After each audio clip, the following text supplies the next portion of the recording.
Well, I'm on my way home from the meadows. We raced Stonebridge Simba and White Tiger today. Stonebridge Simba get out of there well. I know this week and last week the quarter didn't pop up. There's no way we're up there in 26 flat. I would challenge anybody to time it with a stopwatch. I find it hard to believe we're at the quarter in 26 seconds flat. Really hard to believe.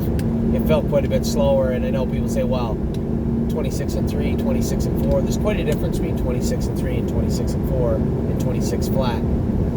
I felt that I saw the 5 mega break leaving. I saw the 3 mega break. I just assumed when Tom Jackson went to get in the 2-hole, I'm like, good, I'll put the brakes on. I'll let Dave Pallone go, who I thought was the best horse in the race. Tom's horse was more than good enough. I figured I'd, tap the brakes a bit. Dave Pallone would clear to the front. We'd sit behind him. That puts another horse that I thought was going to be good in there, Ronnie Wren's horse, Captain Chaps Hanover, who won the Pennsylvania final. He's first over. Tom Jackson's pinned down in fourth, at least for a little while. In my mind, that's what it is. We fan out. We get what we get. Maybe we're second. Maybe we win. That didn't happen. We made front, apparently, in 26 flat, which wasn't 26 flat. I sunk into him a little bit coming to the half. I felt we got a little bit of a breather. I felt somebody start first over halfway down the lap backstretch. I just let him trot a little bit. 3/4 flash up 124 and 2. I'm thinking to myself, these horses can't trot in 52. It feels like Simba's going to trot in 53 and 1, 53 and 2. I'm a winner, And out comes the 6. He run for a step too. Did a good job keeping him trotting. He ran for a step and then power passed me, 52 and a piece.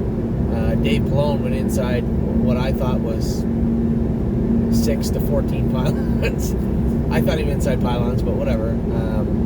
He ended up easily second, and we were beaten third, trotted 54 and a piece. And then Captain Chaps Hanover never beat us. So I guess in hindsight, the easy argument would be, why didn't he just let the 6 go? I thought I let the 6 go. He lets the 1 clear. They sit 1-2, and I never beat them in a million years. At least if I control the front until Dave Pallone comes, it puts everybody else in a tough spot, right? Kind of a fly in the ointment. In hindsight now, obviously, truthfully speaking, I guess I cost us second. Maybe it would have been third anyway. I don't know. But Simba was some good today. He was steering good. He meant business today, and that's as good as I've ever seen him or felt him race. I was very happy with him. Now, White Tiger was another story. I wasn't disappointed with Tiger. I was a little disappointed. For a horse that was a runaway and Dave Miller, he doesn't want to leave now. At some point, that's going to become rather frustrating. I was okay with it today. I didn't want to put him on the run. I put him up on the gate. He fell off the gate. Not only did he fall off the gate, he didn't really get away ahead of anybody. A couple run, and I said, okay, I'll drop Matt Kekali in front of me. There's no rush to fill the hole on him. He's one of the favorites. He made a break down the backstretch. I caught up to them getting into the last turn. And Tiger, he trotted as hard as he could on the end of it. He's just not great right now. He's not bad. He's not horrible. As far as White Tiger of 2018 or our hopes of White Tiger 2019, he's disgustingly bad. But as far as a trotter goes, I wasn't put off by his mile. I was a little disappointed. But as I said to Tim, no Simpson next week for him. He doesn't need that. I said, yeah, his division went 54. You might be able to trot with them. The other divisions went 52. No Simpson for him. And I said, furthermore, I don't want to shut him down just yet. I think he just needs to build his confidence. I will at some point, I guess, shut him down. And I'll be honest, if this continues, I think I'll shut him down for a few weeks, race him a couple of times, and then send him to Illinois to race in the Open out there. That it's going to go for 14 or 15,000 all winter. I'm a little disappointed, obviously. The horse has kind of broke our heart from what we thought he would be, but you know what? Every week's a new week. He was a little bit better today than he's been last week, and I think he was a little bit better today than he was in his winning performance also. I think we just have to work leaving back into a schedule at the same time as we continue to let his hobbles out. I think down the road, what he was and what we hope he will be will somewhere meet in the middle, and we'll have a pretty decent horse again. Last year he would have manhandled Stonebridge Simba, but he wants no part of him right now. And that's just racing, right? He picked up a little bone today. He got all he could get. You could easily say you should have made him go out of the gate. I don't want to put him on the run, right? His confidence level is pretty much in the toilet right now. I don't want to flush it. So, yeah, I think one extreme, I obviously controlled the race when I shouldn't have, with Stonebridge Simba. And in the other race, I got away further back than I would have liked to with White Tiger. We got paid a third and a fourth, but we could have got more, I guess. That's my fault.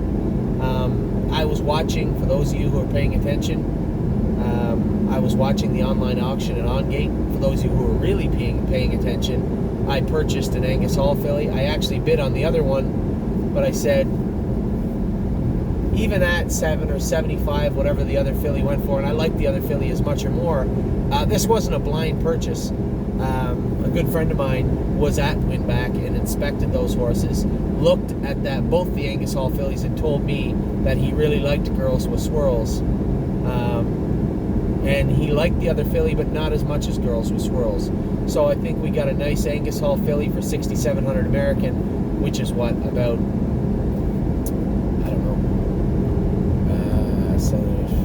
80-something hundred Canadian. It's pretty good, I think, for a decently bred, very correct Angus Hall. I know she's very correct, as I said. I had her looked at. One horse I did not have looked at that I'm still looking at is there's another filly.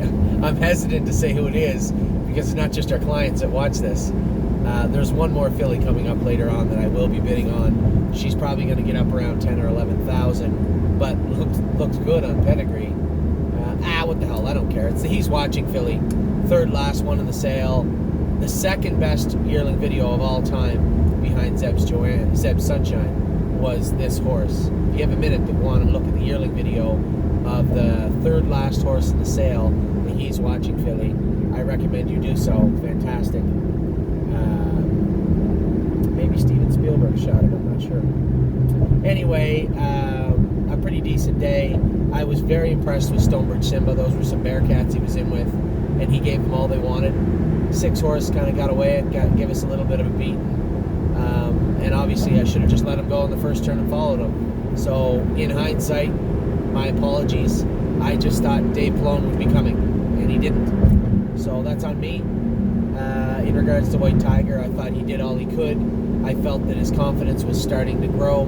He is not going to go to the Simpson next week. I don't think he's ready. But as I said to Tim, I could take him home, but what would I do with him? There's no 5/8 mile tracks to race him on. I don't really want him racing on a half. And at Mohawk, he just fit in the bottom conditions right now.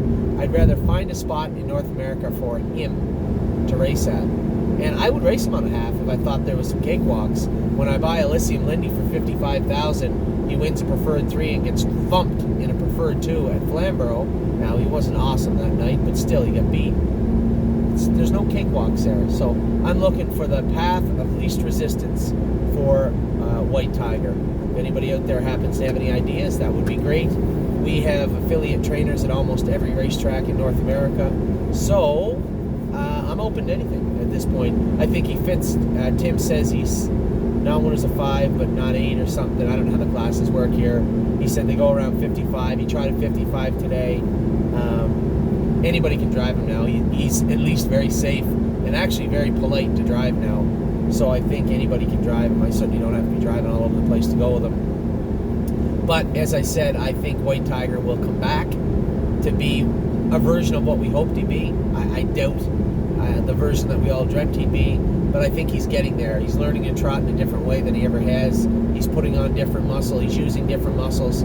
But the one muscle he is using is his head, his brain. And actually, I don't know if that's a muscle. I think it is, but I'm not sure. Not positive. But he is, he's definitely using his head. So we added a horse to the stable today in a little beautiful trot filly by Angus Hall, Ontario bred. Her name is Girls with Swirls. She'll be going up on the site tonight. I'm sure Scott and Kelly can pull all that info off of OnGate, the online auction, and get that to you right away. I am going to be bidding on another filly. I'll probably go a little bit. I already pulled my pants down now. Probably going to go to 10 or 11,000 on her. I don't know what her upbringing was like, but her breeding is pretty good. So that's it for today. I got a ton of videos to send out. I got everything done except the the burns and the yearling videos. So the bulk of our videos aren't done yet. Can't do those while I'm driving. So I'll do those when I get home. It says I'm going to get home around 6:30, 7 o'clock. I think about 4:30, no, 7 o'clock. Should be enough sun. I can almost get those done for you. So, that's it for the meadows. I'm on my way home. It's a beautiful day here. Too bad I couldn't stay and hang out. 32 degrees. It is beautiful. I will talk to you guys soon. I'm back. Obviously, tonight is Saturday night. Sunday, I'm off. Monday, I'm in the meadows. Monday and Tuesday for Path of Totality and Harness AM. Just for me and you will be driven by Dave Pallone, so no problems there. And hopefully we have a little bit of good luck. We are in, as I said in my video today, the belly of the beast in the sales season. Just starting to ramp things up, starting to close things down. Capistrano raced great last night. Yeah, I might have cost you guys second with Simba, but he wasn't going to win. But that was some kind of hell of a mile he whacked out. That horse means business right now. He's getting better and better and better every week. Talk to you guys soon.